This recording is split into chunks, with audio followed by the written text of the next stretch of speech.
Hey, this is Notser, and today we're taking a look at Alexander Nevsky.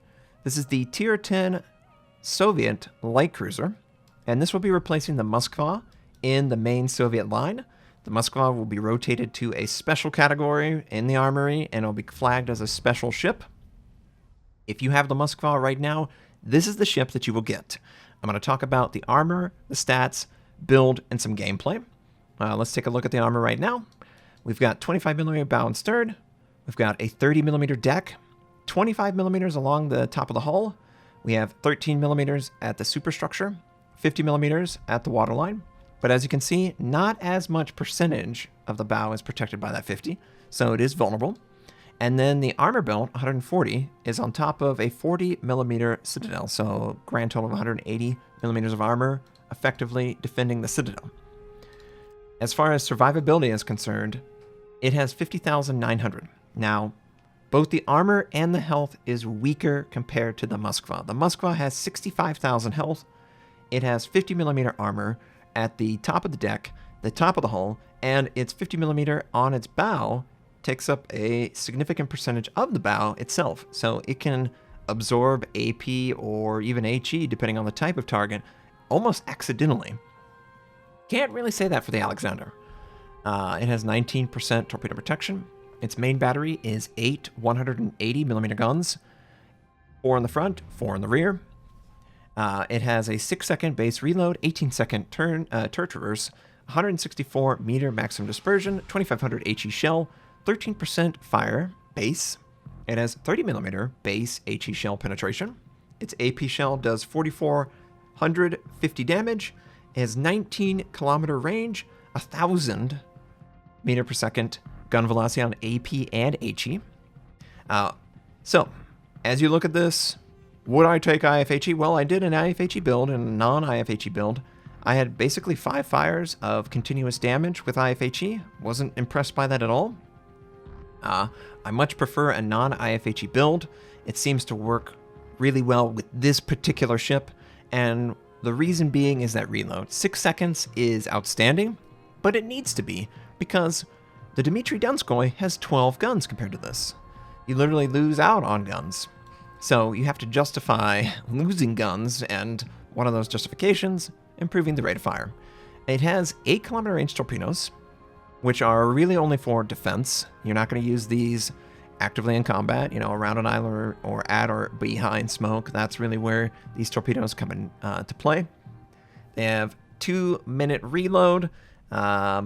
They do 14,000 damage. They have an 8-kilometer range, 1.2 kilometer detection, and they move at 60 knots.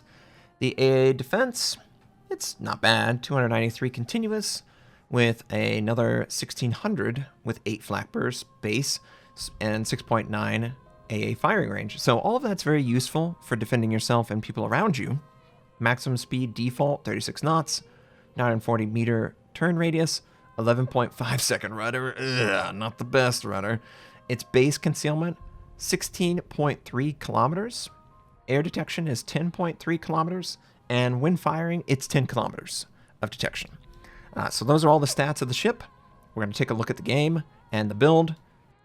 So this is my build, and you'll notice it's not IFHE. I did try IFHE, and I just don't like it on this ship. I don't know if it's 180 or the rate of fire. It just seems to sap me of so much fire chance that honestly I can't bear to give all of that up. As far as the build is concerned, main armament, we've got extended duration radar. I'll get into the radar aspect of it. We've got aim systems. Obviously the turrets traverse very quickly. We've got rudder shift, concealment, rate of fire. All of those make sense.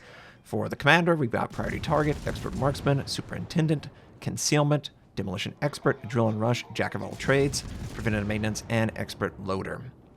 As far as all those are concerned, they work well. I was trying to justify some of these picks. Honestly, expert loader is not required for a 6-second reload.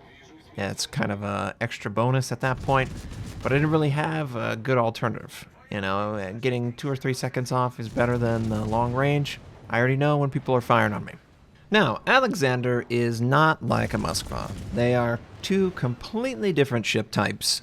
The Moskva is much closer to the alternative heavy cruiser branch of the Soviet cruiser line once that split is actually released to the public. I think it'll come out probably 9.4, 9.5-ish. That's the range I'm expecting. But this is going to replace the Moskva. So for all of you who have the Moskva right now, this is what the Tier 10 is going to be. If you already have the Moskva, don't worry, they're not taking it away. But this is replacing it in that slot. It doesn't feel like a replacement because it's completely different than what you would normally play in the Moskva. Moskva is a tanky cruiser, almost a battle cruiser-esque playstyle where you're supposed to be bow and you're supposed to absorb damage because you have the 50 millimeters and you have the 65,000 life. This is basically a long-range Smolensk. It ends up playing a lot like it. It has very high rate of fire. It has the 4 gun turrets, 2 in the front, 2 in the rear. It's a larger gun caliber, and it does more damage per shell, but you have less overall guns compared to him. You do have more health, and you have radar, which is completely different than what the Smolensk is trying to do. This ship is much more like other light cruisers, where it has high rate of fire. It has a radar that's long enough that the same ship could conceivably 100 to 0 another DD if the situation is right. You couldn't do that with the Moskva. You can't do that with the alternative Soviet heavy cruiser branch that's coming with these guys. They are going to be separate in the duration that their radar exists. I believe with my radar duration extension build, I think the Petro has 16 or 18 seconds of effective radar duration. This is 36 seconds. So plenty of time to kill the target yourself. This is a lot closer to something like the Des Moines in its rate of fire and playability with the radar. But obviously, you're giving up a lot for that. You're giving up armor, you're giving up health, you're giving up... even the gun velocity doesn't seem quite as impressive as something like the Moskva. So, in order to get that, kill potential on your radar, you give up a lot. And I don't know that it's worth it. So, we're obviously firing our guns on cooldown. 6 seconds, they need to be fired. Unlike the Dmitry Donskoy, where you can sort of fire and then pause for 13 seconds, because that's how long you have to do, you really need to keep these guns hot. And that's one of the reasons why I think that the fire chance can't really be messed with, because this is much more like a Worcester. And you'll notice we already have 4 fires on this target. I spent, no joke guys, 15 minutes firing on 2 GKs in another battle with IFHE, and I set 5 fires total, with the 6-1 happening as the game ended. And within the first 5 minutes of this game, we've already reached 4 fires. And honestly, I don't really notice losing all that much penetration when compared to the number of fires that we're putting out. So I don't know if it's breaking the rule of 180 because of the rate of fire, or it's just the fact that 180s are sort of on that line where, depending on the number of guns, going IFHE may or may not be in your benefit. I don't think that Alexander is really an IFHE because of that rate of fire. You can clearly see that we were able to just throw it on there. It has other aspects that are very natural when you compare it to the Dmitry. I mean, it has nearly the same superstructure. It's very large and tall, and because of that, it has a weaker overall concealment, which is kind of hilarious when you look at the AP monsters of the alternative branch with Petro and Riga and Tallinn, where they're using 180mm and 220s, and they're doing a ton of AP work. They can stealth radar. This guy can't. It's never going to be able to stealth radar. And I think that it needs to never be able to stealth radar, but there is sort of this, it's 2 different types of radar. And you just have to learn that these 2 have different types. We haven't really seen a radar that lasts long enough, nor the reload fast enough that you could mimic something like the Des Moines. So, it has that sort of natural progression that the American heavies had with their radar, and that the Des Moines' rate of fire allows for, basically kill potential with your own radar.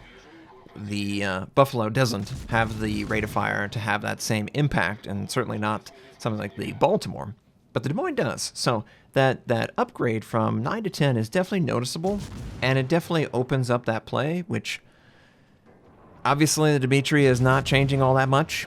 You're going to have basically the same experience. So this is going to be very separate from that. Is it too separate? Some people might argue yes. It has much faster reload. It has no, play style that mimics the Dimitri other than it has a hull that's very stiff, very tall, very easy to spot. So obviously we're engaging different targets. It was very easy for me to transition over to the enemy DD. The higher rate of fire gives me more confidence that I'm going to land the shell.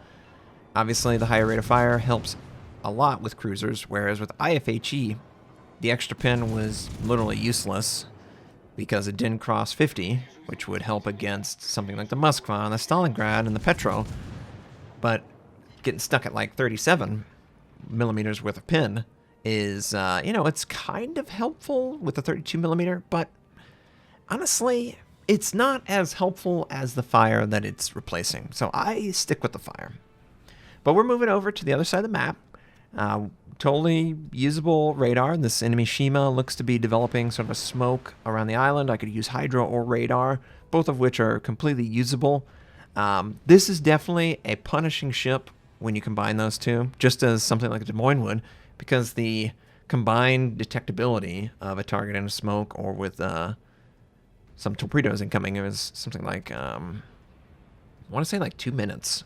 I could keep someone forcibly spotted around an island for my teammates. So that's also a nice feature of the extended duration of the radar. Everything else is working as intended, and the armor works well. Obviously the guns, they traverse quick enough that they're not a problem. Well, we detonate that guy. I don't think it was gonna be very challenging to kill that guy pretty quick. So yeah, we got a kill with a detonation, but he's gonna be dead. Really impressed with this style of play. The damage output, I don't feel like I'm wasting points with something like IFHE. I can switch to the AP shell. It is 180, so it is more consistent than 152s and 155s, but it is less consistent versus the 203s or the 220s at pinning someone's side. So, very specific situations you can take advantage of. I don't normally go for AP citadels with this particular gun caliber on this ship, but I will totally fire AP at a broadside target, whether it be a Hindenburg or a Yamato, and look to punish. And it punishes very well with the immense damage output and that rate of fire. You could also change the build a little bit and go with the range mod versus the reload.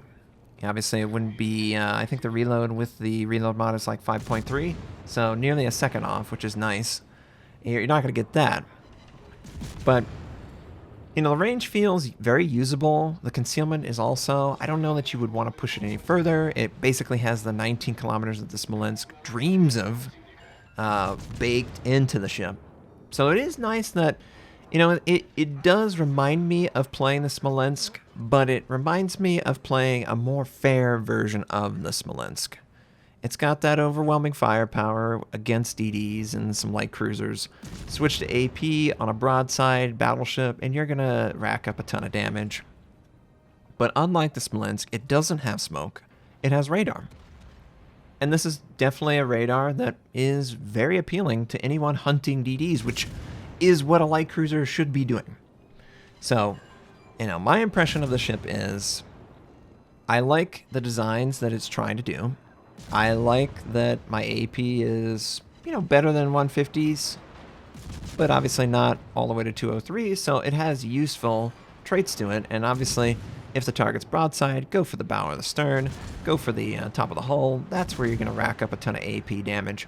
I don't miss not taking IFHE. In fact, if I took IFHE, I probably feel like I was wasting, But we already got 7 fires, and we're doing great AP, and I haven't even tried to use my torpedoes, which we are. He's going to try and engage us. Our armor will not stop anything he's doing, period. You cannot bully with angle like you can with the Moskva. This is definitely a glass cannon.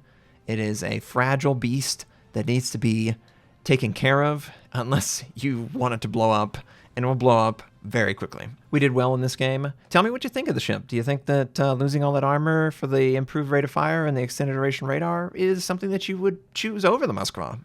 Thanks for watching. If you'd like to check out more of my content, you can click the most recent or the most relevant uploads. You could also choose to subscribe to my channel. We do daily Notser videos, first impression, how-to, news, and review related. My North American recruit invite is on the screen. You can take advantage of that. I stream at twitch.tv/Notser. Thank you, have a wonderful day, and I'll catch you next time.